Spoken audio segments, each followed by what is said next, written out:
வணக்கம். இன்னைக்கு ஹிந்து நியூஸ் பேப்பர்ல என்ன இம்பார்ட்டன்ட் நியூஸஸ் இருக்கு அப்படின்னு சொல்லி பார்ப்போம். ஸோ முதல்ல வந்து பார்த்தீங்கன்னா, நமக்கு சில பேருக்கு வந்து கலைமாமணி விருதுகள வந்து வழங்க போறாங்க. தமிழக அரசாங்கம் சார்புல. யார் யாருக்கெல்லாம் அப்படின்னு சொல்லி பார்த்தீங்கன்னா, எஸ்.ஜே. சூர்யா அவர்கள், சாய் பல்லவி அவர்கள், விக்ரம் பிரபு, மணிகண்டன், ஜார்ஜ் மரின், அ அனிருத் அவர்கள் இந்த மாரி நெறைய பேருக்கு வந்து கலைமாமணி விருதுகள வழங்க போறாங்க. ஏறக்குறைய பார்த்தீங்கன்னா, 90 பேருக்கு கலைமாமணி விருதுகள வழங்க போறாங்க. 2021, 22, 23 இந்த 3 ஆண்டுகளுக்கும் சேர்த்து பார்த்தீங்கன்னா, இந்த வருஷம் விருதுகள் வழங்கக்கூடிய விழா நடக்கப் போகுது. கிட்டத்தட்ட 90 பேருக்கு இந்த விருதுகள வழங்க போறாங்க. சரியா? ஸோ நமக்கு எக்ஸாம் பாயிண்ட் ஆஃப் வியூல என்ன தெரிஞ்சுக்கணும் அப்டின்னா, கலைமாமணி விருதுகள யாரு வழங்குறாங்க? தமிழக அரசாங்கம் வழங்குறாங்க தெரியும். தமிழக அரசாங்கத்துல யார் வழங்குறாங்க அப்டின்னு சொல்லி பார்த்தீங்கன்னா, தமிழ்நாடு இயல் இசை நாடக மன்றம் அப்டின்னு சொல்லி ஒரு அமைப்பு இருக்கு. சரிங்களா? ஸோ இந்த தமிழ்நாடு இயல் இசை நாடக மன்றம் இருக்காங்க இல்லையா?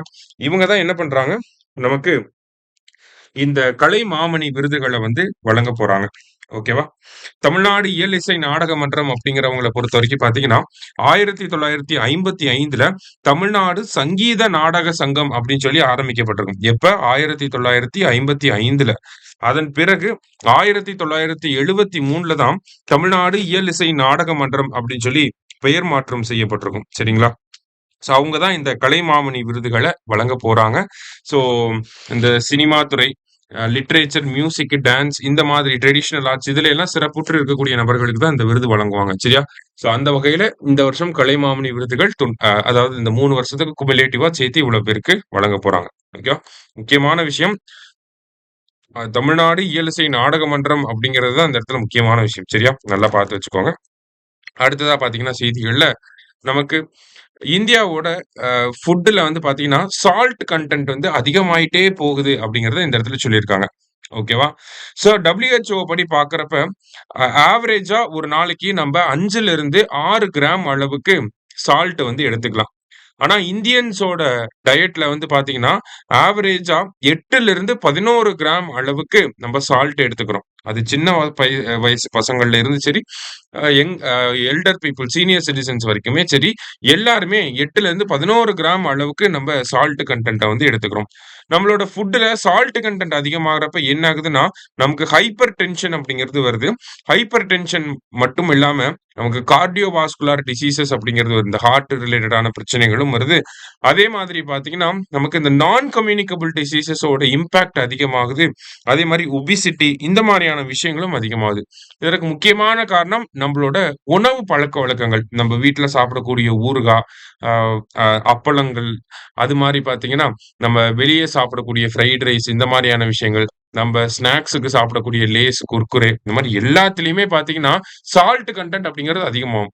ஒருத்தர் அதிகமா சால்ட் எடுத்து பழகிட்டாருன்னா, அவரு அத விட நெக்ஸ்ட் டைம் சாப்பிடுறப்ப இன்னும் கொஞ்சம் சால்ட் அதிகமா எடுத்துக்கணும்னு தான் நினைப்பாங்க. ஏன்னா, அந்த டேஸ்ட் பட் அதுக்கு ஏத்த மாரி அடாப்ட் ஆயிரும்.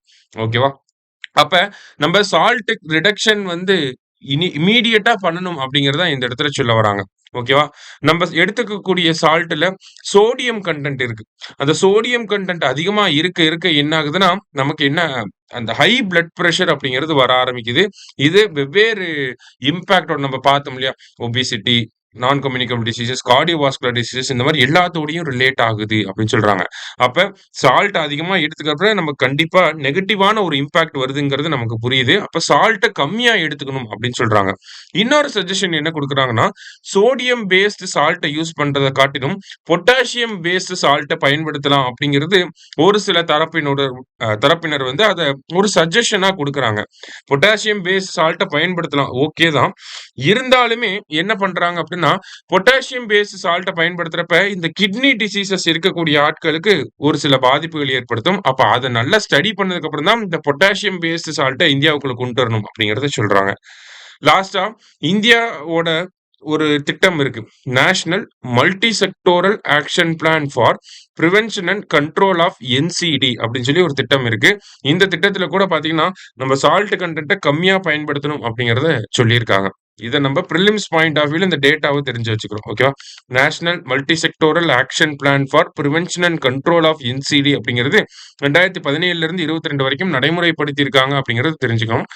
பொதுவா இந்த ஆர்டிக்கிள் வந்து ஒரு அவேர்னஸ் பாயிண்ட் ஆஃப் வியூல தான் இருந்த ஒரு ஆர்டிக்கிள். சரியா? ஜஸ்ட் பேசிக்கா இருக்கிறத மட்டும் தெரிஞ்சுக்கிட்டா போதும். அதே மாரி இதுல நிறைய சஜஷன்ஸ் வந்து குடுத்திருப்பாங்க. நமக்கு வந்து ஹை HFSS அப்படின்னு சொல்லியிருக்காங்க இல்லையா? அப்படின்னா என்ன அப்படின்னு சொல்லி பார்த்தீங்கன்னா, high in fat, salt and sugar அப்படின்னு சொல்லுவாங்க. எஃப்னா ஃபேட், எஸ்னா சால்ட், அப்புறம் சுகர். சரியா? High in fat, salt and sugar. இதுல வந்து ஆயில் ரிலேட்டடா இருக்கக்கூடிய ஃபுட்டுக்கு நம்ம கேம்பெயின் வச்சிருக்கோம். சுகர் அதிகமா இருக்கக்கூடிய ஃபுட்டுக்கு நம்ம கேம்பெயின் வச்சிருக்கோம். ஆனா சால்ட் அதிகமா இருக்கக்கூடிய ஃபுட்டுக்கு கேம்பெயின் இன்னும் நம்ம பண்ண ஆரம்பிக்கல அப்படிங்கிறத சொல்ல வராங்க. அடுத்ததா பார்த்தீங்கன்னா, நமக்கு சோடியம் பேஸ்டு சால்ட்டுக்கு பதிலா பொட்டாசியம் பேஸ்டு சால்ட்ட டெஸ்ட் பண்ணதுக்கு அப்புறமா பயன்படுத்திக்கலாம் அப்படிங்கிறத சொல்றாங்க. அடுத்ததா 3வது சஜஷனா என்ன குடுக்குறாங்க அப்படின்னு சொல்லி பார்த்தீங்கன்னா, நமக்கு ஆ சின்ன வயசுல குழந்தைகளுக்கு இருக்காங்க இல்லையா? பேபீஸ்க்கு கூட நம்ப சால்ட் கம்மியா குடுத்து பழக்கணும் அப்படிங்கிறத சொல்றாங்க. அடுத்தது 4வது சஜஷன் வந்து ரொம்ப முக்கியமான ஒரு சஜஷன். இந்தியாவுல குழந்தைகளுக்கும் சரி, அதே மாதிரி பார்த்தீங்கன்னா, நமக்கு அம்மா உணவகங்கள் இந்த மாதிரியான இடங்கள் சரி, அங்கன்வாடி சென்டர்ஸும் சரி, அரசாங்கமே உணவ சமைச்சு குடுக்குது. இல்லையா? அப்ப அரசாங்கமே சமைச்சு குடுக்கக்கூடிய இந்த மாதிரியான உணவுகள்ல என்ன பண்ணணும்னா, நம்ம சால்ட் கன்டென்ட்ட கம்மி பண்ணி குடுக்கணும் அப்படிங்கிறத சொல்றாங்க. அடுத்தது எந்தெந்த ஃபுட் ஐட்டம்ஸ்ல எல்லாம் சால்ட் கன்டென்ட் அதிகமா இருக்கோ, அந்தந்த ஃபுட் ஐட்டம்ஸ்ல ஃப்ரண்ட் ஆஃப் பாக்கெட் லேபிளிங்க வந்து பண்ணணும் அப்படின்னு சொல்லுவாங்க. இது முக்கியமான டெர்ம். நீங்க மெயின்ஸ் எழுதுறப்ப இந்த ஒபிசிட்டி ரிலேட்டடா டெர்ம் வந்துச்சு, கொஸ்டின் வருது அப்படின்னா, இந்த ஃப்ரண்ட் ஆஃப் பாக்கெட் லேபிளிங்க வந்து நம்ம ப்ரொமோட் பண்ணணும் அப்படின்னு சொல்லி எழுதணும். ஃப்ரண்ட் ஆஃப் பாக்கெட் லேபிளிங்னா என்னன்னா, நமக்கு சிகரெட் அட்டைகள்ல பார்த்தீங்கன்னா, ஃப்ரண்ட்லயே வந்து குடுத்திருப்பாங்க. நீங்க சிகரெட் இது பண்ணீங்கன்னா, இந்த மாதிரியான பாதிப்புகள்லாம் ஏற்படும் அப்படின்னு சொல்லி ஒரு படம் குடுத்திருப்பாங்க இல்லையா? அந்த மாதிரி ஃப்ரண்ட் ஆஃப் பாக்கெட் லேபிளிங்க வந்து பண்ணணும். என்ன மாதிரியான நெகட்டிவ்ஸ்லாம் இருக்கு இந்த ஃபுட்ட சாப்பிடுறப்ப அப்படின்னு சொல்லி அத லிஸ்ட் அவுட் பண்ணணும் அப்படிங்கிறத குடுக்குறாங்க. சரியா? லாஸ்ட்டா கம்யூனிட்டி லெவல்ல ஒரு இனிஷியேட்டிவ் தேவ. ஃபேமிலிலயே நம்ம பார்த்தோம்னா சாப்பிடுறப்ப நம்ம டைனிங் டேபிள்ல அந்த சால்ட்ட வந்து பக்கத்திலேயே வச்சிருப்போம். ஹோட்டல், ரெஸ்டாரண்ட்ஸ்ல போனீங்கன்னா, நமக்கு சால்ட் ஷேக்கர வந்து பக்கத்திலேயே வச்சிருப்பாங்க. இந்த மாதிரியான விஷயங்கள்லாம் தவிர்க்கணும் அப்படிங்கிறத சொல்ல வராங்க. சரியா? இதெல்லாம் நம்ம மெயின்ஸ் பாயிண்ட் ஆஃப் வியூல கோட் பண்ணி காட்டலாம். சால்ட் ஓவர்லோட், ஒபிசிட்டி கம்மி பண்றதுக்கு என்னெல்லாம் பண்ணலாம் அப்படின்னு சொல்லி கேட்டா, இந்த மாரியான விஷயங்கள நம்ம பண்ண முடியும். சரியா? அதுதான் இங்க குடுத்திருக்காங்க. லாஸ்ட்டா வந்து பார்த்தீங்கன்னா, நமக்கு இந்தியாவுல மெடிக்கல் சீட்ட வந்து அதிகப்படுத்த போறாங்க. அதற்கான அப்ரூவல் அப்படிங்கிறது நமக்கு கேபினெட்ல இருந்து கிடைச்சிருக்கு. சரிங்களா? ஸோ யுஜில எவ்வளோ சீட்ட இன்கிரீஸ் பண்ண போறாங்க அப்படின்னா, கிட்டத்தட்ட 5023 யுஜி சீட்ட இன்கிரீஸ் பண்ண போறாங்க. பிஜிய பொறுத்தவரைக்கும் பார்த்தீங்கன்னா, 5000 பிஜி மெடிக்கல் சீட்ட வந்து இன்கிரீஸ் பண்ண போறாங்க. அ இந்த நடைமுறை வந்து 2028-29 ஃபினான்ஷியல் இயர்ல நடைமுறைப்படுத்தப்படும். இந்த இன்கிரீஸ் அப்படிங்கிறது 2028-29ல நடைமுறைப்படுத்தப்படும் அப்படிங்கிறத சொல்லியிருக்காங்க. ஸோ இதன் மூலியமா நமக்கு நம்பர் ஆஃப் டாக்டர்ஸோட எண்ணிக்கை அப்படிங்கிறதும் அதிகமாக போகுது. ஆல்ரெடி பார்த்தீங்கன்னா, WHO என்ன சொல்றாங்கன்னா, 10,000 பாப்புலேஷனுக்கு 10 டாக்டர் இருக்கணும் அப்படிங்கிறத சொல்றாங்க.